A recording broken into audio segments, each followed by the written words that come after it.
matanggal si VP Inday Sara para wala na silang kalaban. Ngayon, ang main case nila was the COA findings. Sabi nila, in confidential and intelligence funds, 125 million. Inayos na doon or nagkaroon na ng liquidation. Buksan nyo yung COA website sa ngayon. I-google nyo. Hanapin nyo national agency.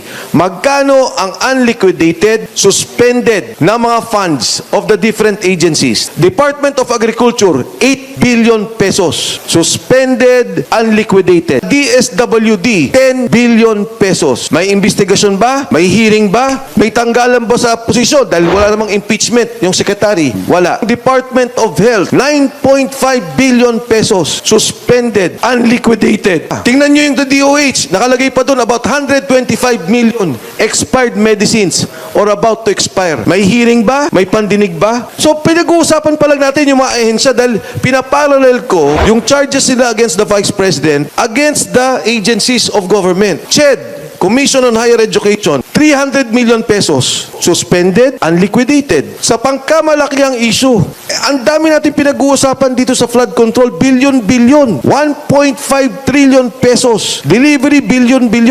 Nagkaroon ba sila ng investigasyon? Meron bang nakasuhan? So ito yung pangkalatan, tinitingnan natin na sitwasyon ng ating bansa, yung problema ng korupsyon o yung investigasyon na gusto nila. Ginigipit nyo yung isang Vice President na hindi pa nga nakasuhan. And yet, yung maraming kaso sa ngayon ay hindi nyo pinapansin. Hindi nyo binibigyan pansin dahil sadya ayaw nyo lang tumakbo sa 2028 si Inday Sara Duterte.